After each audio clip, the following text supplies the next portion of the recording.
दीदी की बारात आने वाली थी और दीदी उसी दिन घर छोड़कर भाग गई क्योंकि दीदी किसी और से प्यार करती थी और ये शादी नहीं करना चाहती थी।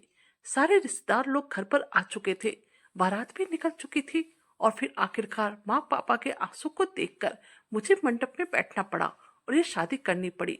लेकिन जैसे मैं शादी करके अपने ससुराल पहुंची, सभी औरत मुझे देखकर कहने लगी, भगवान न करे यह दिन किसी को देखना पड़े। मैं कुछ समझ नहीं पा रही थी, आखिर औरत लोग यह क्यों कह रही है, कहीं लड़के में कोई खराबी तो नहीं। और फिर थोड़ी देर बाद जैसे मेरे पति कमरे में आए, उन्हें देखते मेरी आंखें फटी की फटी रह गई और मैं बेहोश। पतझड़ का मौसम चल रहा था, चारों तरफ सिर्फ धूल और गरम गरम हवाएं अपनी रफ्तार में चल रही थी। सूरज भी अपनी गर्मी बरसाए हुए थी, लेकिन मैं आज जल्द से जल्द स्कूल पहुंच जाना चाहती थी।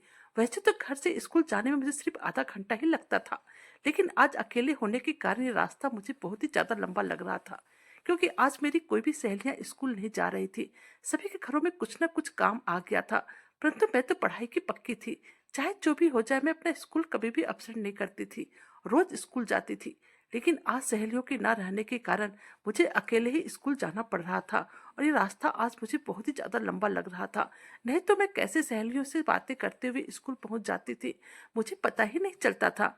स्कूल पहुंच जाने के बाद मैंने अपना क्लास अटेंड किया, फिर वापस अकेले ही घर के लिए चल पड़ी। आज मुझे घर भी अकेले ही जाना था। मैं जल्द से जल्द अपने घर पहुंचना चाहती थी। आने के वक्त रास्ता बहुत ही सुनसान था। तीखी धूप होने के कारण सभी लोग अपने अपने घर में दुबके हुए थे। और अब जैसे मैं अपने घर के करीब गली में पहुंची, तो गली के नुक्कड़ पर वही लड़का अपने जैसे एक लफंगे दोस्त के साथ खड़ा नजर आया, जैसे कि मैं कुछ दिनों से अक्सर यहीं पर खड़ा देखा करती थी। वह मुझे कभी कुछ कहता तो नहीं था, लेकिन उसकी नजर बहुत ही घटिया किस्म की थी। वो बस मुझे उसी घटिया नजर से एकटक देखा करता था। और आज तो मैं बिल्कुल अकेली थी, जिस कारण से मुझे आज थोड़ा डर लग रहा था, कहीं वो लड़का मुझे अकेला देखकर मेरे साथ कोई गलत हरकत ना कर दे। वैसे भी इस वक्त यह गली काफी सुनसान था, दूर दूर तक कोई भी नजर नहीं आ रहा था। मैं तेज कदमों से अपने घर की तरफ बढ़ रही थी और फिर जैसे मैं उसके पास से गुजरने लगी, उस लड़के ने मेरा हाथ कसकर पकड़ लिया। उसकी हरकत देखकर मुझे एकदम से गुस्सा आ गया। मैं उसे कुछ कहती इससे पहले उसने एक खत मेरे हाथों में पकड़ाकर मुझे छोड़ दिया। मैं इतना डर गई कि मैं उसे कुछ न बोली और दौड़ते अपने घर चली आई। मैं जल्दी से घर के अंदर दाखिल हुई तो मैंने देखा कि माँ अपनी दीदी बरामदे में बैठ के गेहूं चुन रही थी। मैंने जल्दी से उस खत को अपने बैग्स में रख लिया और फिर अपने कमरे में चली आई। कमरे में आने के बाद मैंने पहले अपने कपड़े चेंज किए और फिर मम्मी दीदी के साथ खाना खाकर फिर अपने कमरे में चली आई। मम्मी और दीदी खाना खाने के बाद फिर से गेहूं चुनने में बिजी हो गई और मैं कमरे में आकर उस खत को निकालकर आराम से पढ़ने लगी, क्योंकि इस वक्त मेरे कमरे में कोई आने वाला नहीं था। जैसे ही मैंने खत पढ़ा, मेरे तो होश उड़ गए, क्योंकि उस खत में उसने आई लव यू लिखकर भेजा था और यह भी कहा था कि मुझे तुम्हारे जवाब का इंतजार रहेगा और मैं जल्द ही जल्द इस खत का जवाब दूं। मैं तो वह खत पढ़कर एकदम से हैरान और परेशान हो गई थी। मुझे उस लड़के पर काफी गुस्सा आया, क्योंकि वो लड़का देखने में जरा भी अच्छा नहीं था और मैं तो बहुत ही हसीन और खूबसूरत थी। लेकिन मुझे अपनी खूबसूरती से ज्यादा अपनी पढ़ाई से प्यार था, इसलिए मेरा ध्यान इधर उधर किसी भी चीज में नहीं रहता था, सिर्फ पढ़ाई और पढ़ाई में ही रहता था। और मैं हमेशा यही चाहती थी कि मैं पढ़ लिख कर अपने पाँव पर खड़ी हो जाऊं और एक अच्छी सी जॉब करूं। उसके बाद में इन सब के बारे में सोचूंगी, क्योंकि मुझे पता था जीवन में पढ़ाई का क्या महत्व है। पढ़ाई करने से अपनी तकदीर बदल सकती थी, क्योंकि हम लोग बहुत ही गरीब थे और मेरे पापा मम्मी हम बहनों को किसी भी तरह करके पढ़ाई करवा रहे थे। पापा हर वक्त मेहनत करते रहते थे और कोशिश करते थे कि मेरी पढ़ाई बिल्कुल ना रुके। मैं 3 बहन थी और दीदी मुझसे 4 साल बड़ी थी। उन्होंने गांव में ही 10वीं तक पढ़ाई की थी और वैसे भी मेरी दीदी अब आगे पढ़ाई नहीं करना चाहती थी, क्योंकि उन्हें पढ़ाई में मन ही नहीं लगता था। पढ़ाई न करने के कारण मेरे पापा ने दीदी की शादी का दबाव डाला और फिर कुछ दिनों के बाद एक अच्छा लड़का देकर दीदी की शादी कर दी। और आज दीदी अपने ससुराल में बहुत ही खुश है। परंतु अब मैं 10वीं क्लास में पहुंच गई थी और मैं आगे की पढ़ाई के लिए शहर जाना चाहती थी, और मेरे इस बात पे किसी को ऐतराज भी नहीं था। शहर हमारे गांव से 10 किलोमीटर दूर था और हमारे गांव से कॉलेज के लिए एक ही बस जाती थी। मेरे पेपर होने वाले थे और मैं बहुत ही दिल लगाकर पढ़ाई कर रही थी। अब शहर में एडमिशन ले लेने के कारण मैं रोज ही बाकी लड़कियों के साथ कॉलेज पढ़ने के लिए जाती थी और फिर वापस आ जाती थी। मेरे दोस्त को भी मेरी बहन की तरह पढ़ने लिखने का कोई शौक नहीं था और ना ही आगे पढ़ने का सपना देखती थी। यही वजह थी कि वह सब आए दिन छुट्टियां करती रहती थी और मुझे अक्सर कॉलेज अकेले ही जाना पड़ता था। आज शाम को फिर मैं जब कॉलेज से वापस अकेले घर आ रही थी, फिर मेरी गली में वही लड़का नजर आया। वह जिस जगह पर खड़ा रहता था आज वहीं पर खड़ा था और अब मैं फिर जैसे उसके करीब से गुजरने लगी, तो आज भी उसने मेरा हाथ पकड़ लिया और मुझसे कहने लगा, तुमसे कुछ बातें करनी है। उसने उस खत के बारे में बात शुरू की और कहा, तुम्हारा क्या जवाब है? लेकिन मैंने तो उसे गुस्से में डांट दिया और कहा, आइंदा ऐसी हरकत कभी मत करना, नहीं तो तुम समझ नहीं सकते हो कि मैं तुम्हारे साथ क्या कर सकती हूँ। मैंने उसे जोर से धमकी दी थी। मैंने उसे कहा, जब मुझे तुम में कोई इंटरेस्ट नहीं है फिर तुम ये हरकत क्यों कर रहे हो? लेकिन उसे तो मेरी बातों का कोई भी असर नहीं हुआ। वह बेशरम की तरह वहीं खड़ा रहा और मुझे घूर घूर कर देखता रहा। लेकिन मैं अब उसकी तरफ बिना देखे तेज कदमों के साथ अपने घर चली आई थी। आज गर्मी बहुत ही ज्यादा थी। जल्दी जल्दी घर आने के चक्कर में मैं पसीने से पूरी तरह भीग गई थी। फिर दूसरे दिन ही उस लड़के का वही रवैया रहा। उसे तो मेरी बातों का कोई असर ही नहीं हो रहा था। आज तो उसने बदतमीजी की हद पार कर दी। मेरा हाथ थाम लिया और अपने मुंह को मेरे करीब लाकर कुछ करता, इससे पहले मेरा हाथ उसके चेहरे पर चाटा मारने के लिए उठ गया था। और अब वह मेरा गुस्सा देखकर घबरा गया और जल्दी से मेरा हाथ छोड़ दिया। मैंने आज उसे बहुत ही खरी खोटी सुनाई। मुझे लगा कि आज के बाद अब यह इस तरह की हरकत मेरे साथ करने के बारे में सोचेगा भी नहीं और अब कभी भी मेरे सामने नहीं आएगा। लेकिन यह मेरी गलतफहमी थी। फिर अगले दिन वहीं पर वह खड़ा होकर मुझे देखकर मुस्कुरा रहा था। दोस्तों को मेरे बारे में कुछ कुछ कहकर खिलखिलाकर हंस रहा था, जैसे कुछ हुआ ही ना हो। और अब तो मेरी बर्दाश्त करने की हिम्मत जवाब दे चुकी थी। मैं उसकी बेशर्मी को और ज्यादा बर्दाश्त नहीं कर सकती थी। इसलिए घर आते मैंने सारी बातें मम्मी को बता दी। फिर जब शाम को पापा आए तो मम्मी ने पापा को सारी बात बता दी। मम्मी ने उन्हें बताया कि रास्ते में एक लड़का हमारे गली के पास खड़ा रहता है। वह हर रोज हमारी बेटी मनीषा को तंग करता है।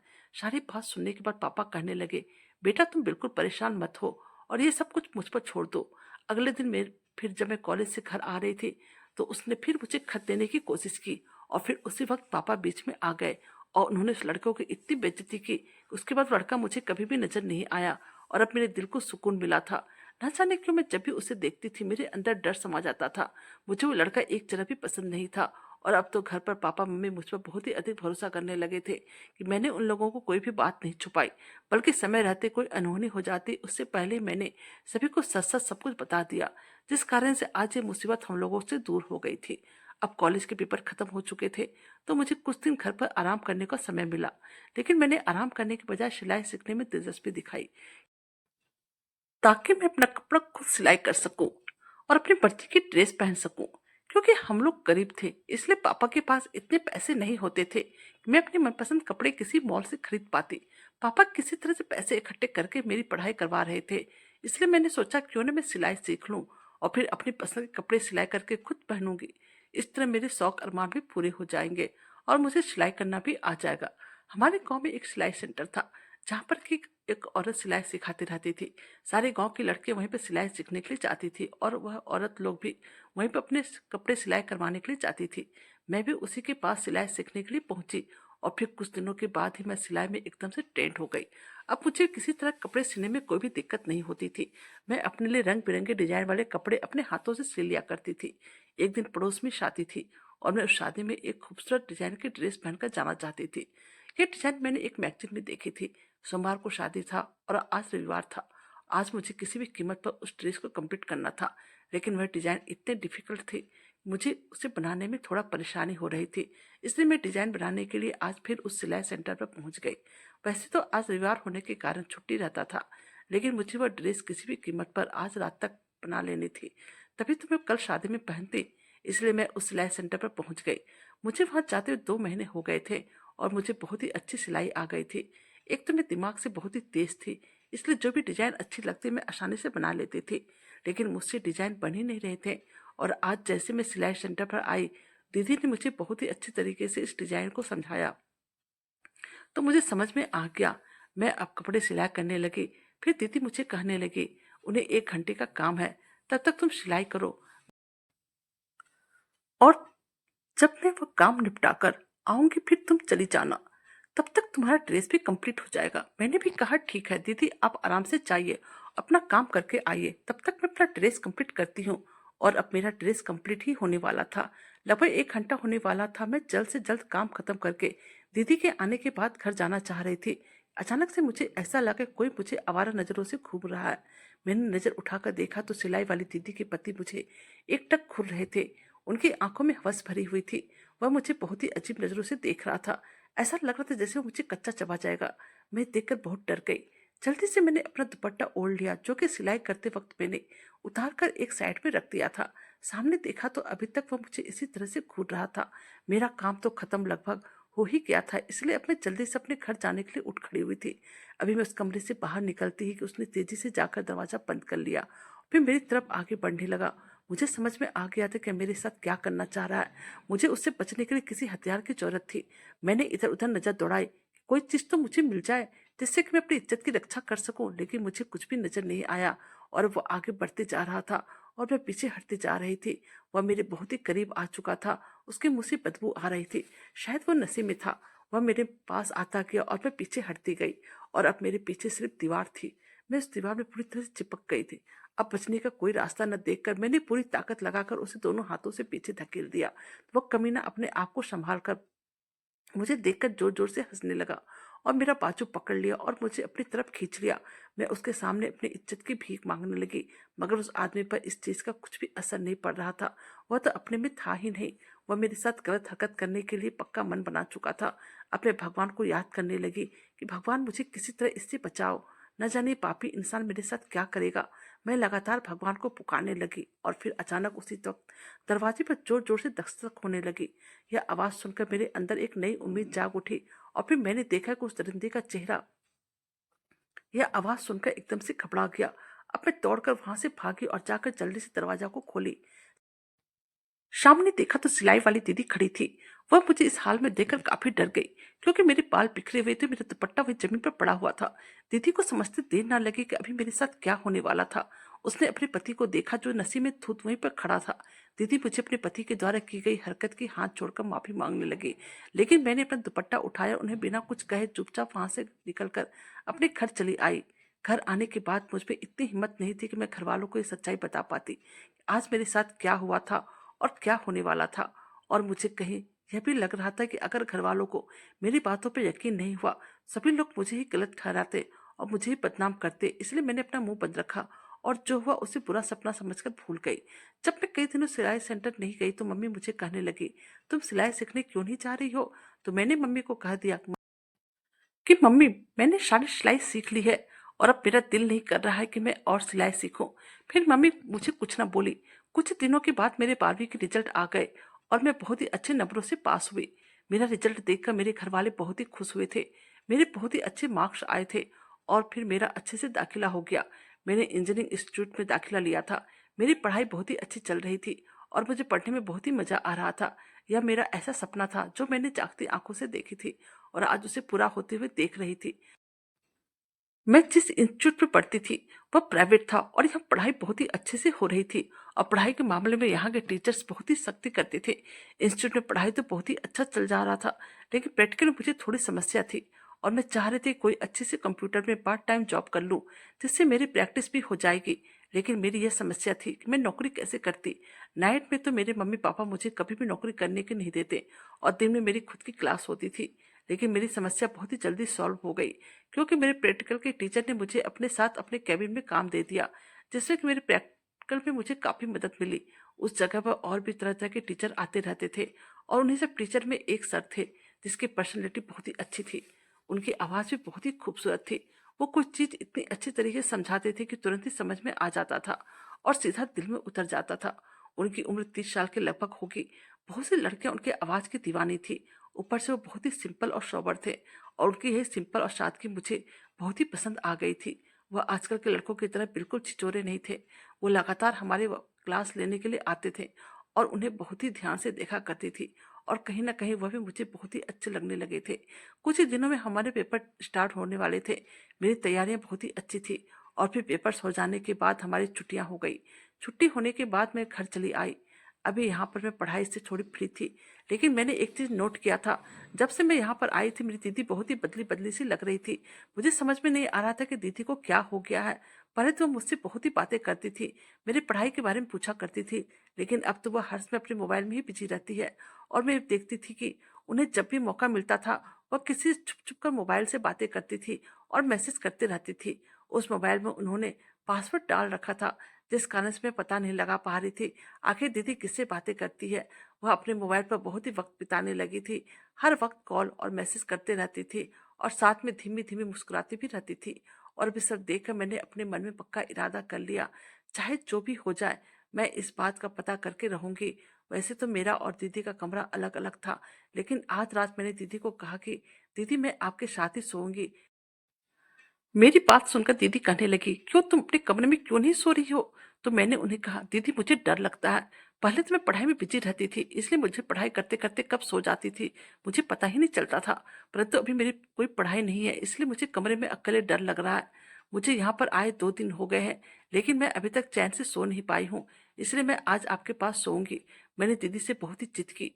पहले तो दीदी ने मेरी बातों को बहुत ही तोड़ा मरोड़ा, लेकिन मैं भी अपने जिद की पक्की थी, और आखिरकार उन्हें मुझे अपने पास अपने कमरे में सुलाना पड़ा। फिर उस रात जब मैं दीदी के साथ सोने लगी तो मैंने देखा दीदी मोबाइल पे कुछ देख रही थी। उन्हें शायद मेरे सोने का इंतजार था, लेकिन मैं दीदी से बातें करने लगी।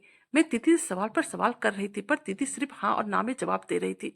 उन्हें देखकर ऐसा लगा कि वो मुझसे बात करना नहीं चाहती है, और वह चाह रही कि मैं जल्द से जल्द सो जाऊं। फिर कुछ देर के बाद मैं सोने का नाटक किया और कहा, दीदी मुझे बहुत जोरों की नींद आ रही है, क्योंकि मैं कई रातों से ठीक से सोई नहीं हूँ। यह कहकर मैं आंखें बंद करके सो गई।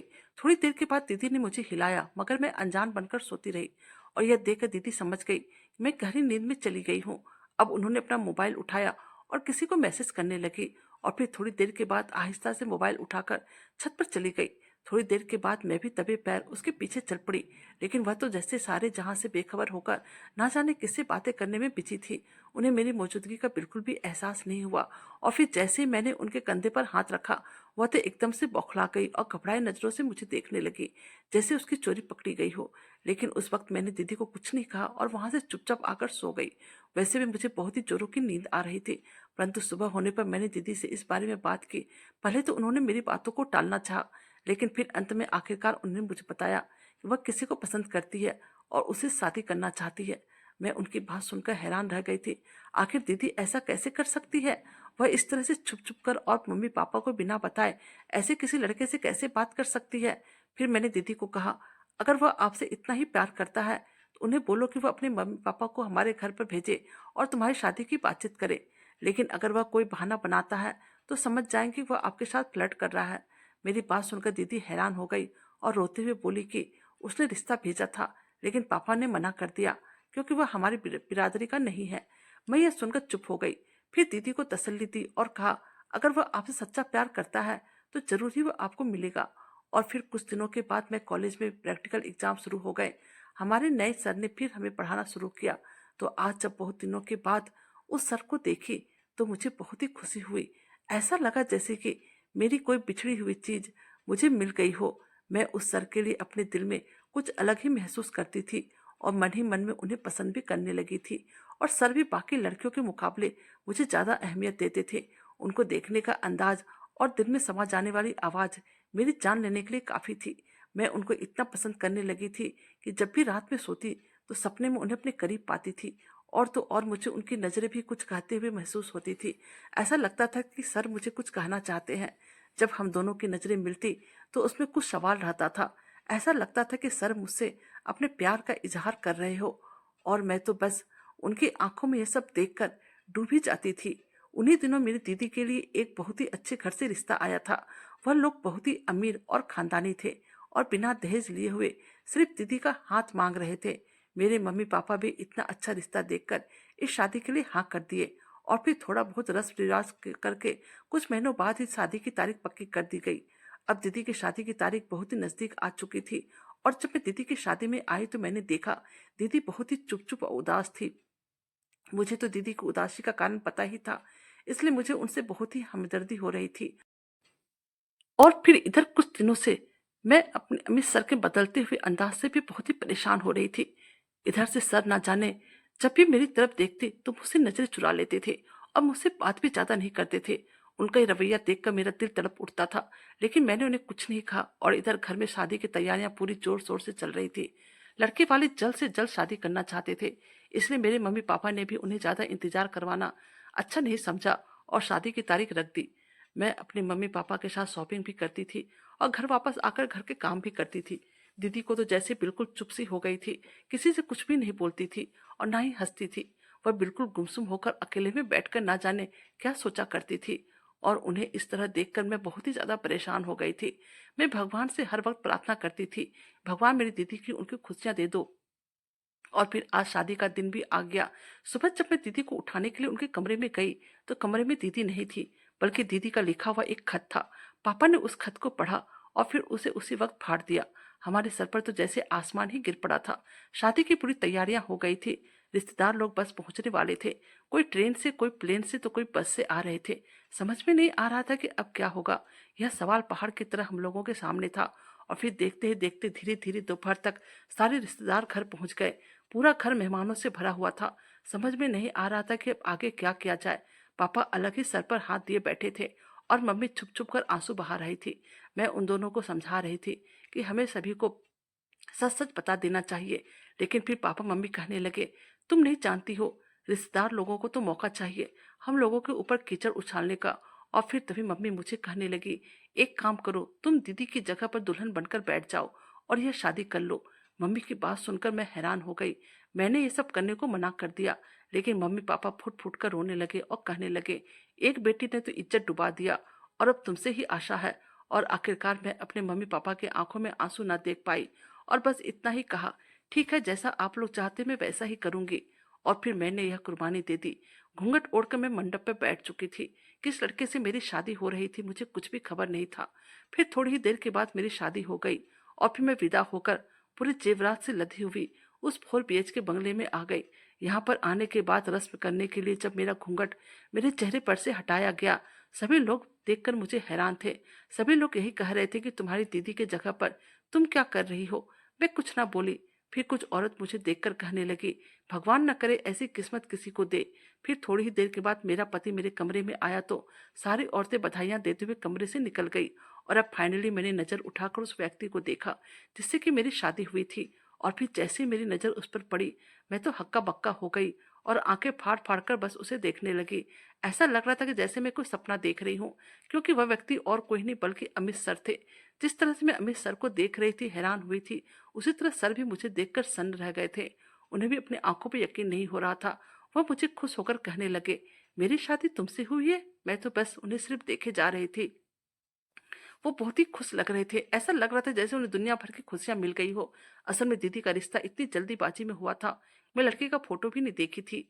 और मेरी दीदी पर तो प्यार का भूत चढ़ा था। वह तो कहने पर भी किसी की कीमत में लड़के की तस्वीर ना दिखाती।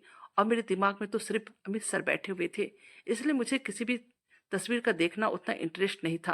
परंतु आज हम दोनों एक दूसरे को देखकर बिल्कुल हैरान रह गए थे। फिर अमित सर कहने लगे, मैं जब तुम्हें पहली बार देखा था तभी से मैं तुमसे प्यार करने लगा था और मैं चाहता था कि तुम मेरी दुल्हन बनो। लेकिन फिर मेरे दिल ने मुझे डांट दिया, इतनी कम उम्र की हसीन लड़की तुम्हें कैसे मिल सकती है। उनकी बात सुनकर मैं अपने आप को दुनिया की सबसे खुशकिस्मत लड़की समझ रही थी। फिर मैं अमित सर को सारी बातें बताई कि कैसे मैं उनकी दुल्हन बनी। मेरी बात सुनकर वो परेशान हो गए और फिर उन्होंने मुझसे वादा किया कि वह दीदी को ढूंढने में मेरी मदद करेंगे।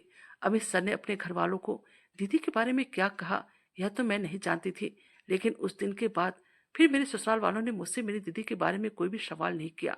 मेरे ससुराल में मेरे सास ससुर और मेरे पति अमित ही थे। उनकी कोई बहन नहीं थी और वह इकलौते भाई थे। मेरे सास ससुर मुझे अपनी बेटी की तरह मानते थे और मुझसे बहुत ही ज्यादा प्यार करते थे। फिर कुछ दिनों के बाद मैं भी फिर से कॉलेज ज्वाइन कर लिया और अपनी पढ़ाई जारी रखा। लेकिन अब मैं इतनी खुश थी कि हर कोई मुझे ही देखता रहता था। कुछ दिनों के बाद मेरे लास्ट पेपर होने वाले थे और फिर मेरी पढ़ाई कंप्लीट होने वाली थी।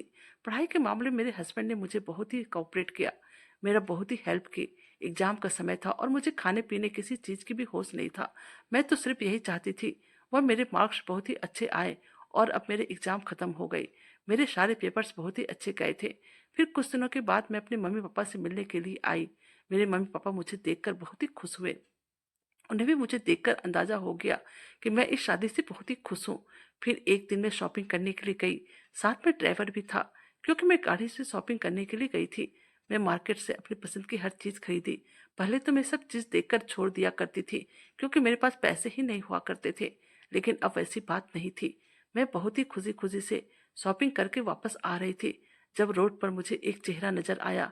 एक पल को तो मुझे लगा कि वह दीदी का चेहरा है और मैं अपना शक दूर करने के लिए अपना सामान गाड़ी में रखकर उस औरत के पास चली आई तो मेरा शक यकीन में बदल गया, क्योंकि वह और कोई नहीं बल्कि मेरी दीदी थी। मगर वह बहुत ही बुरी हाल में थी और उन्हें देखकर ऐसा लग रहा था जैसे बहुत ही तकलीफ से गुजर रही है। उन्होंने मुझे देखा लेकिन कुछ कहा नहीं और मुझे देखकर पलट गई। वह शायद मेरा सामना नहीं करना चाहती थी। मैंने भागकर उनका हाथ पकड़ा और उन्हें गले से लगा लिया।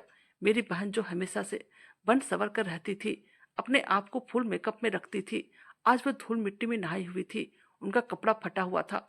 मैंने उन्हें बहुत ही मुश्किलों से गाड़ी में बैठाया और घर चलने के लिए राजी किया। वह पूरे रास्ते रो रही थी और सबका सामना करने से कतरा रही थी। घर आने के बाद मैं उन्हें अपने कमरे में ले गई, उन्हें अपना नया सूट पहनने को दिया। इसी बीच में अपनी सास को देखकर आई, वो अपने कमरे में सो रही थी। फिर मैं दीदी के लिए चाय लेकर आई और साथ में कुछ खाने के लिए भी लेकर आई। उन्हें इस तरह भूखे देखकर मेरी जान ही निकल गई। वो इस तरह खाना को खा रही थी जैसे वो कब से भूखी हो। यह देखकर मेरा दिल दुख से भर गया। फिर मैंने उनसे पूछा, आप कहाँ चली गई थी? फिर उन्होंने जो कहानी सुनाई उसे सुनकर मुझे हैरत का झटका लगा।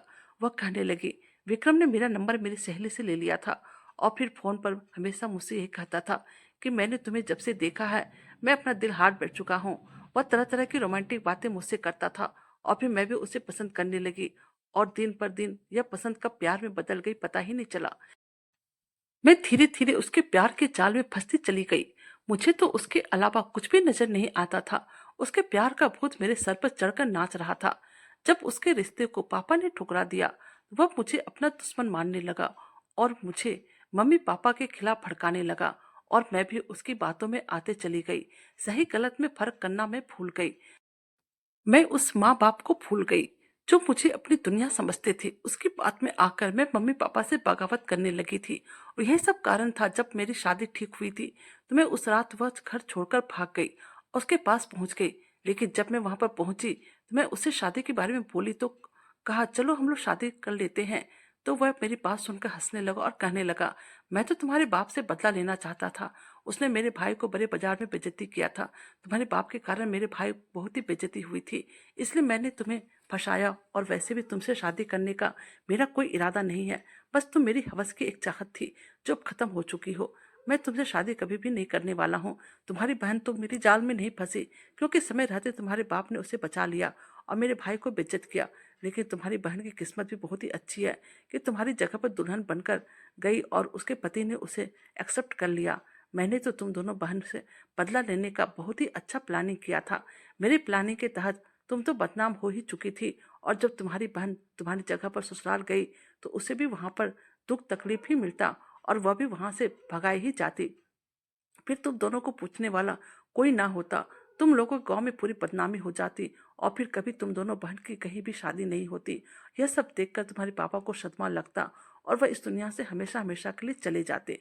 उसने मुझे यह सब कहकर छोड़ दिया और अब मुझ में इतनी हिम्मत नहीं थी कि मैं वापस घर जाती। मैं पापा का सामना कैसे करती, इसलिए मैं जॉब करने लगी।